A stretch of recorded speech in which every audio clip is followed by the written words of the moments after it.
اللہ تعالیٰ نے عجیب انداز کے ساتھ ایمان کا مطالبہ کروا رہے ہیں، لیکن ایمان کا مطالبہ بھی عجیب انداز سے ہے۔ قرآن کریم میں عام طور پر یا ایھا الذین آمنوا، اے ایمان والو، آمنوا باللہ و رسولہ، اللہ اور اس کے رسول پر آخرت پر ایمان لاؤ۔ طرح کی آیات مذکور ہے کہ یا ایھا الناس اعبدوا ربکم الذی خلقکم، اے انسانوں اپنے رب کی بات کرو جس نے تمہیں اور تم سے پہلے تمہارے آبا و اجداد کو پیدا کیا۔ اسی طرح سے یہ ایمان کا مطالبہ ہے، لیکن یہ ایمان کا مطالبہ بڑا عجیب ہے کہ اللہ جل شانہ نے قرآن کریم کی فصاحت، بلاغت اور اعجاز کا قربان ہے۔ اللہ نے کیسے بیان فرمایا، وَكَيْفَ تَكْفُرُونَ، یعنی کتنے عجب کے ساتھ اور کتنے انداز کے ساتھ اللہ فرماتے ہیں کیسے تم کیسے کفر کرتے ہو۔ عجیب بات ہے کہ تم کیسے انکار کرتے ہو اور کفر کرتے ہو، جبکہ تمہارے اوپر قرآن کی آیات بھی پڑھی جاتی ہیں اور تمہارے میں اللہ کا رسول بھی ہے، تو اس کے باوجود یعنی انسان کی ہدایت کے لیے اور عالم اسباب میں جو ذرائع ہونے چاہیے وہ دونوں ذرائع موجود ہیں۔ انسان کو ہدایت یا کسی شخصیت سے ملتی ہے یا کسی کتاب سے ملتی ہے۔ اگر انسان مطالعہ کرتا ہے تو مطالعے سے انسان کو رہنمائی ملتی ہے، اور اگر کوئی مطالعہ نہ کرے اور کسی کے ساتھ تعلق ہو تو شخصیت کی وجہ سے اور اس کے اپنے اوصاف و کمالات کی وجہ سے انسان کو ہدایت ملتی ہے۔ اور یہاں یہ دونوں چیزیں موجود ہیں کہ قرآن کریم بھی ہے جس سے بڑھ کر کوئی کتاب نہیں، اور جناب رسول اللہ صلی اللہ علیہ وسلم کی ذات مقدس اور شخصیت موجود ہے کہ جو خود سمجھو کہ قرآن کریم ہی ہے۔ وہ قرآن کریم ایک وہ ہے جو علمی شکل میں ہے، صحیفہ علمی ہے، اور ذات رسول یہ صحیفہ عملی ہے۔ جو کچھ 30 پاروں میں ہے وہ اس ذات اقدس میں ہے، ایک ہی چیز ہے۔ قرآن اور پیغمبر کو بلایا جائے تو یہ علم و عمل کا مجموعہ ہے، اور جو لوگ جدا کرتے ہیں کہ قرآن الگ چیز ہے اور ذات رسول الگ چیز ہے، وہ کبھی بھی اس کو جدا نہیں کر سکتے۔ جس طرح سے منکرین حدیث کرتے ہیں، منکرین جو آگے چل کے منکرین قرآن بن جاتے ہیں، جو حدیث کا انکار کرتے ہیں۔ ہمارے اصل میں ایک ماسٹر ہے، وہ ریلوے افسر ہے، اللہ تعالیٰ نے بڑے ذہانت اور علم عطا کیے، کافی کتابیں انہوں نے لکھی ہیں۔ اور سندھ میں ایک شخص ہے، وہ منکر تعلیم موت ہو گیا، وہ منکر حدیث تھا، عالم بھی تھا بہت بڑا، لیکن چونکہ وہ بے ادب اور گستاخ تھا، اس بے ادب اور گستاخی نے انہیں یہاں تک پہنچایا کہ وہ آخر میں منکر حدیث بنا، اور انکار حدیث پر اس نے کئی کتابیں لکھی۔ تو اس نے براہ راست ان سے مناظرہ کیا، اور پھر اس نے کہا مناظرے میں میں نے ان سے کیا کہا کہ عجیب بات ہے، ایک مرتبہ میں نے بھی اس کو خط لکھا تھا، میں نے کہا کہ تم حدیث کا انکار کرتے ہو تو اس کا مطلب کہ قرآن کو تو مانتے ہو، 30 پاروں کو تو مانتے ہو، تو آپ جہاں کہو آپ صرف درمیان میں قرآن رکھتے ہیں، تم قرآن سے انکار حدیث ثابت کرو اور میں قرآن سے حجیت حدیث ثابت کرتا ہوں۔ تو قرآن خود کہتا ہے جب نبی کی مانو، اگر قرآن کو مانتے ہو تو قرآن کی بھی تو مانو نا۔ اگر کوئی اپنے باپ کو مانتا ہے تو باپ کہتا ہے کہ فلاں کی مانو، تو کہتے نہیں میں آپ کو تو مانتا ہوں کسی اور کو نہیں مانتے، ہو تو غلط ہے نا۔ باپ کی مانتے ہو تو باپ کی مرضی جو بھی حکم کرے۔ اگر اللہ کی مانتے ہیں تو اللہ کہتا ہے کہ میرے نبی کی مانو، تو نہیں مانے میں یوتے رسول فقط اطاع اللہ، جس نے نبی کی اطاعت کی اس نے اللہ کی اطاعت۔ اطیعوا اللہ واطیعوا الرسول ما آتاکم الرسول فخذوہ وما نہاکم عنہ فانتہوا۔ جو تمہیں اللہ کا نبی دے اور وہ تم اس کو لے لو، اور جو نبی تمہیں روکے تو اس سے رک جاؤ۔ تو قرآن خود کہتا ہے جو اللہ کی مانتے ہیں تو اللہ کی بھی تو مانیں گے۔ اسی طرح سے جب قرآن کی مانتے ہیں تو قرآن جس کی کہے گا اس کی بھی مانیں گے، تو میں نے بھی ایک خط لکھا، میں نے کہا سامنے آؤ اور تم قرآن سے انکار حدیث اور انکار ذات رسول ثابت کرو، اور میں اسی قرآن سے حجیت حدیث اور جناب رسول اللہ صلی اللہ علیہ وسلم کی حیثیت کے ساتھ صرف قرآن سامنے رکھو، مناظر کرو۔ تو اس نے کوئی جواب نہیں دیا، مناظر نہیں کیا، بہرحال ہمیں بھی اپنا جوش تھا دکھانے کے لیے۔ وہ جو سامنے مناظرہ کیا تھا مولانا مشتاق صاحب جتوئی نے، تو انہوں نے سامنے ان کے وہ ایک بات کہی، اس نے کہا کہ اگر تم کہتے ہو کہ حدیث جو ہے اس کی کوئی اہمیت نہیں اور رسول اللہ صلی اللہ علیہ وسلم کے الفاظ کی کوئی بھی اہمیت نہیں ہے، اس کو ماننا ضروری نہیں ہے، تو پھر یہ قرآن کریم جو 30 پاروں میں ہے تم اس کو مانتے ہو یہ کلام اللہ ہے، یہ اللہ کا کلام ہے؟ اس نے کہا ہم مانتے ہیں اللہ کا کلام ہے۔ اس نے کہا ثابت کرو، تمہیں کس نے کہا کہ یہ اللہ کا کلام ہے؟ یہ 30 پارے نا قرآن کے، ہم اسے قرآن مانتے اللہ کا کلام مانتے ہیں، ہمیں کس نے کہا کہ یہ اللہ کا کلام ہے؟ حضور نے فرمایا نا۔ اب جب حضور کی بات حجت ہی نہیں ہے تو اس کا کلام اللہ ہونا کیسے ثابت ہوگا؟ اور بہت اللہ کی کفر وہ خاموش ہو گیا، اس کے پاس کوئی اس کا جواب نہیں تھا۔ تو آپ سمجھ لو کہ یہ جو حدیث کا انکار کرتے ہیں اور جناب رسول اللہ صلی اللہ علیہ وسلم کی اس زبان الفاظ قدسیہ کا انکار کرتے ہیں، اس کا مقصد یہ انکار قرآن ہوتا ہے، لیکن قرآن جو ہے وہ سورج ہے، سورج کا انکار نہیں کر سکتے، تو پھر آہستہ آہستہ یہ کسی بھی طریقے سے انکار کی صورت نکالتے ہیں کہ کس طرح سے انکار کرتے ہیں، جس طرح سے اس زمانے میں جب جناب رسول اللہ صلی اللہ علیہ وسلم تھے تو قرآن کہتا ہے کہ یہود و نصارہ کو حضور کے آنے سے پہلے ہی حسد تھا، جب حضور نہیں آئے تب بھی ان کو حسد تھا، اور انہوں نے آخر تک سر توڑ کوشش کی کہ نبی بنی اسرائیل سے اور بنی اسماعیل سے نہ ہو۔ حتیٰ کہ جب قرآن الصائدین میں جب ان کو پتا تھا کہ آج رات آخر الزمان نبی کی ولادت ہوگی، اس رات میں جتنے بھی ان کے ہاں بیٹے پیدا ہوئے ان کا نام انہوں نے محمد رکھ دیا۔ اتنا ان کو پتا تھا کہ قرآن الصائدین کی گھڑی میں جو پیغمبر پیدا ہوگا تو اس رات میں جتنے بھی لوگ پیدا ہوئے بچے، انہوں نے اپنے ہی بچوں کے نام جو ہے وہ محمد رکھ دیا تاکہ یہ ہم سے ہو، بنی اسماعیل سے نہ ہو، بنی اسرائیل سے ہو۔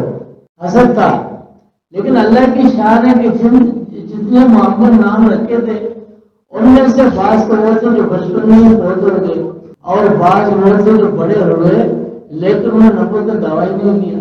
تو وہی نبوت کے لیے تو دعویٰ نبوت شرط ہے نا کہ وہ کہے کہ میں اللہ کا نبی ہوں، تو ان محمدوں میں سے کسی نے کہا ہی نہیں کہ میں اللہ کا نبی ہوں، حضور نے کہا، جسے اللہ نے ظاہر کرنا تھا۔ اللہ فرماتے ہیں حسد من عند انفسہم من بعد ما تبین لہم الحق، اب ان کو حسد تھا حضور کے ساتھ۔ اب جب جناب رسول اللہ صلی اللہ علیہ وسلم تشریف لے آئے اس منصر وجود میں اور کائنات کے اس شہود عالم شہود میں، جب حضور یہ پیدا ہوئے اور آپ صلی اللہ علیہ وسلم نے اس دنیا میں قدم رکھا، تو پھر نے کیا کیا؟ اب حضور نے اللہ نبوت فرمایا، اب حضور کا انکار نہیں کر سکتے تھے۔ اب وہی ہوا کہ سورج کا انکار کرنا تو کوئی کر نہیں سکتا، کوئی تم نہیں اندر تم نہیں دیکھ رہے تو دنیا نہیں مانے گی۔ تو پھر انکار کی صورت میں کیا نکالی؟ امام مالک رحمۃ اللہ علیہ اپنی کتاب میں لکھتے ہیں کہ وہ سورج کا انکار تو نہیں کر سکتے تھے، اس لیے کہ حضور سراج منیر آتے تو انکار نہیں کر سکتے تھے، تو انکار کی صورت یہ بدلی کہ انہوں نے کہا کہ صحابہ کا انکار کر، یہ انہوں نے صورت نکالی۔ انکار دین کے لیے کتنے پیدا کیے؟ انکار قرآن کے لیے، انکار حدیث کا کیا، انکار رسول کے لیے، ذات رسول کے لیے انکار صحابہ کیا۔ امام مالک رحمہ اللہ نے لکھا ہے کہ انہوں نے کیا کہا، حضور تو اچھے ہیں لیکن نعوذ باللہ حضور کے یار اچھے نہیں۔ جب آپ کے یار اچھے نہیں آپ اچھے ہوئے، جب کسی کے یار اچھے نہیں تو اچھا نہیں ہوا نا۔ البر ما خلیل فلیقل بمن یخالل، انسان کی پہچان اس کے دوست ہیں۔ بھائی دیکھو اس کی مزاج کیا ہے، اس کا اٹھنا بیٹھنا کہاں ہے، اس کی دوستی کہاں ہے، اسی سے انسان کی پہچان ہوتی ہے اچھے اور برے کی۔ تو جب حضور کے یار اچھے نہیں تو اس کا مقصد کہ حضور اچھے نہیں، لیکن براہ راست کہہ نہیں سکتے تھے کہ حضور اچھے نہیں ہے۔ تو انہوں نے صحابہ کو کہنا شروع کیا کہ یہ اچھے نہیں ہے، کہ جب صحابہ اچھے نہیں ہیں، جب شاگرد اچھے نہیں تو استاد اچھے کیسے ہو؟ انکار رسول تھا۔ جب امتحان ہوتا ہے، امتحان طلباء کا ہوتا ہے، شاگردوں کا ہوتا ہے۔ امتحان لینے کے بعد جو ممتحن ہوتا ہے، امتحان لینے والا، وہ رزلٹ میں جب نوٹ لگاتا ہے تو آخر میں کیا لگتا ہے؟ استاد کو چاہیے کہ اور مزید محنت کرے، اور استاد بہت اچھا ہے اور استاد محنتی ہے۔ طلباء کے امتحان لینے کے بعد تعریف کس کی جاتی ہے؟ استاد کی جاتی ہے نا۔ اگر شاگرد اچھے نہیں ہوئے تو اس کا مقصد کہ استاد میں کمی تھی نا۔ یہ صحابہ کے بارے میں جو کچھ کہنا یہ حضور کی طرف نسبت کرتے ہیں، لیکن اس کا طریقہ کار انہوں نے، امام مالک رحمہ اللہ نے فرمایا کہ طریقہ چینج کیا۔ میں ایک اور مثال دیتا ہوں۔ میں کہتا ہوں، میں نے کہا یہ کوئی ڈاکٹر ہو، MBBS ہو، اس کے پاس اگر لاکھوں مریض ہے اور 4-5 شفا یاب ہوئے، باقی میں بیماری نہیں، تو ڈاکٹر کامیاب ہے ناکام؟ 4-5 ٹھیک ہوئے، باقی سارے بیمار ہیں۔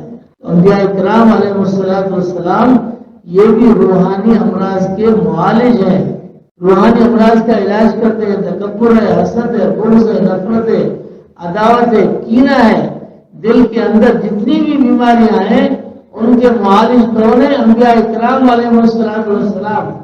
اگر 1,24,000 صحابہ آئے اور ان میں سے کوئی کہے کہ صرف 5-6 شفا یاب ہوئے اور باقی کے اندر تکبر بھی رہا، حسد بھی رہا، معاذ اللہ، ان کے اندر آپس میں اختلافات بھی رہے، اناد بھی رہا، تو پھر آپ دیکھو کہ یہ نبوت کامیاب ہوئی ہے ناکام؟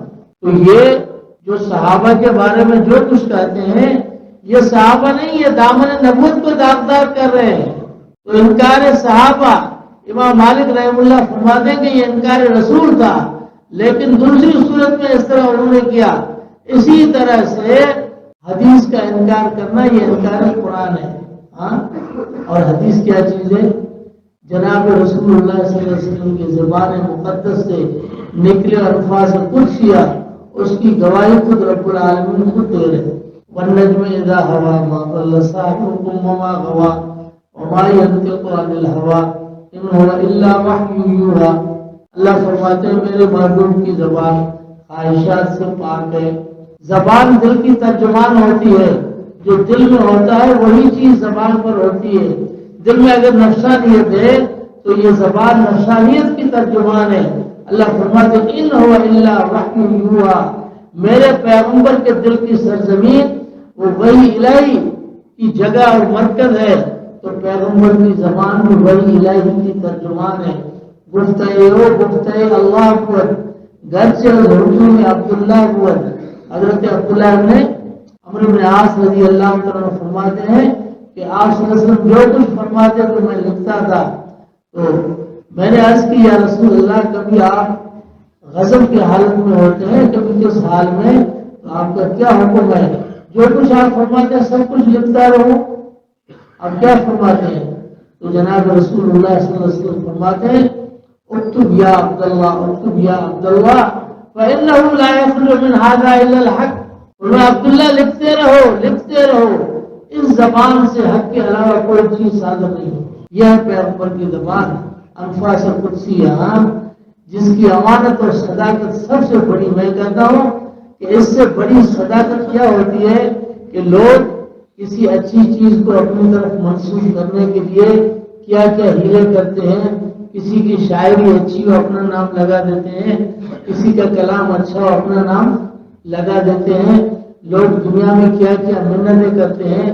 وہ علامہ ابن حاجب آئے تھے جو اختصار کرتے تھے بڑا، جنہوں نے کافیہ لکھی ہے، انہیں اپنی کتاب کافیہ میں ایک عبارت تھی والخلیف المعطوف یختار الرفع وابو عمرو النسب وابو العباس انکان کل حسن فقل خلیل وَإِلَّا فَقَا بِي عمر۔ یہ نائم کی کتاب میں عبارت ہے، یہ لکھی ہے ابن حاجب نے۔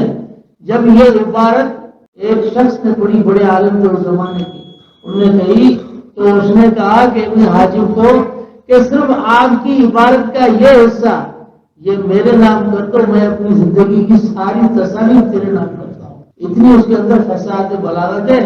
تو لوگ کیا کیا کرتے ہیں، لیکن قربان جائے اور ہمارے ماں باپ قربان جائے اس محمد رسول اللہ کی زبان اور اس کی امانت پر، صادق الامین، جس کو بچے والوں نے نہیں دنیا نے کہا صادق الامین، تو وہ صادق الامین اس کی زبان پر قربان جائے جس نے اتنے قرآن مجید فصیح بلیغ، جس کو قیامت تک اور آنے والے انسان میں اس زمانے میں کوئی نہ لکھ سکتا تھا، نہ اس کا کوئی مقابلہ کر سکتا تھا، جو ہمیشہ کے لیے چیلنج ہے۔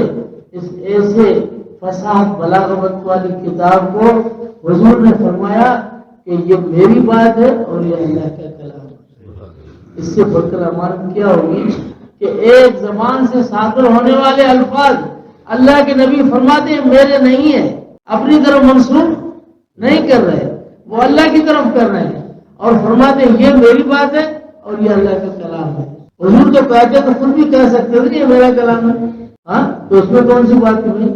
لوگ پتہ نہیں کیا کیا کرتے ہیں، شاعر کا اپنی طرف منسوب کرتے ہیں، لیکن اس کی امانت تھی جناب رسول اللہ صلی اللہ علیہ وسلم کے حضور نے فرمایا کہ یہ اللہ کا کلام ہے اور یہ میری بات ہے۔ اس سے بڑھ کر امانت کیا ہوتی ہے؟ وَأَنزَلْنَا إِلَيْكَ الذِّكْرَ لِتُبَيِّنَ لِلنَّاسِ مَا نُزِّلَ إِلَيْهِمْ۔ قرآن کریم میں احکام سلطانی ہے۔ احکام سلطانی صرف اشارے ہوتے ہیں کہ بادشاہ اشارہ کرتا ہے کہ یہ کام کر دو، اب اس کی تشریح عمرہ اور مزرہ کرتے ہیں، تو قرآن کریم کا تو اشارہ ہے کہ اقیموا الصلاۃ۔ اب تشریح جناب رسول اللہ صلی اللہ علیہ وسلم نے اپنے عمل کے ساتھ کی، اللہ کے پیغمبر اور نبیوں نے کی۔ اسی طرح سے جناب رسول اللہ صلی اللہ علیہ وسلم کی حیثیت مفسر، شارح اور قرآن کے علم پر عمل کو بتلانے والے اور امت کو سمجھانے والے کی ہے کہ وہ نماز کیسے پڑھنی ہے، وضو کیسے کرنا ہے۔ یہ نہیں ہے کہ ہم خود مختار ہیں کہ جو چاہیں اقیم الصلاۃ کی تشریح کرے، اور جو انہوں نے اس لیے جو ذہین لوگ دنیا میں آئے جنہوں نے قرآن کریم کی تشریح اپنی طرف سے کی وہ گمراہی ہوئی۔ جناب رسول اللہ صلی اللہ علیہ وسلم فرماتے ہیں من قال فی القرآن برائیہ فاصاب فاخطا، جس نے قرآن میں اپنی رائے پیش کی اگر اس نے صحیح بھی کیا تب بھی غلط ہے، اگر صحیح بھی کر دے وہ رائے قرآن کے مطابق بھی ہو جائے تب بھی غلط ہے، اس لیے کہ یہ کام اس کو کرنا ہی نہیں چاہیے تھا، کہ جو تفسیر اس کو کرنی ہی نہیں چاہیے تھی وہ تفسیر کیوں کی؟ جس طرح حدیث میں ہے کہ قاضی جو ہے وہ 3 قسم کے ہوتے ہیں، 2 قاضی جہنم میں جائیں گے اور 1 قاضی جنت میں جائے گا۔ ایک قاضی ہو جو بالکل جاہل ان پڑھ ہو، جس کو کچھ بھی نہیں آتا، اگر اس نے فیصلہ کیا تو اگر صحیح بھی فیصلہ کرے تب بھی جہنم میں جائے گا، اس لیے کہ یہ اس کا منصب ہی نہیں تھا۔ جب علم نہیں تو قضا اور فیصلے کرنا، جج بننا یہ اس کا منصب ہی نہیں تھا۔ اس کا منصب پر بیٹھنا یہ خود جہنم کو دعوت دینا ہے، منصب میں بیٹھنا ہی غلط تھا۔ اور دوسرا وہ قاضی جو اہل علم ہو، علم رکھتا ہو اور علم رکھنے کے باوجود غلط فیصلہ کرے تو یہ بھی جہنمی ہے۔ باقی وہ جو علم بھی رکھتا ہو اور صحیح فیصلہ کرے وہ جنت میں جائے گا۔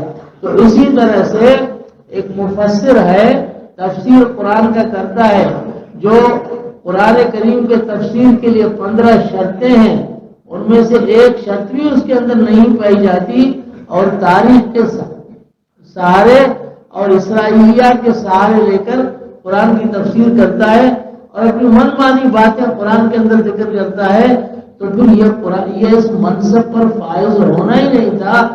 تو جو اس منصب پر نہیں تھا اس نے تفسیر کی، تو جناب رسول اللہ صلی اللہ علیہ وسلم فرماتے ہیں اگر اس نے صحیح بھی کیا تب بھی غلط ہے۔ اللہ تعالیٰ ہمیں سمجھنے کی توفیق عطا فرمائے۔ اللہ فرماتے ہیں وَكَيْفَ تَكْفُرُونَ وَأَنْتُمْ تُتْلَىٰ عَلَيْكُمْ آيَاتُ اللَّهِ وَفِيكُمْ رَسُولُهُ، جب قرآن بھی ہو اور قرآن کو بتلانے والی ذات رسول بھی ہو، شخصیت رسول بھی ہو، یہ 2 چیزیں ایسی ہیں جو انسان کی ہدایت کے لیے کافی ہوتی ہے۔ صرف کتاب وہ بھی کافی نہیں ہے، صرف کتاب کو جس قوم نے پکڑا اور نبی کو چھوڑ دیا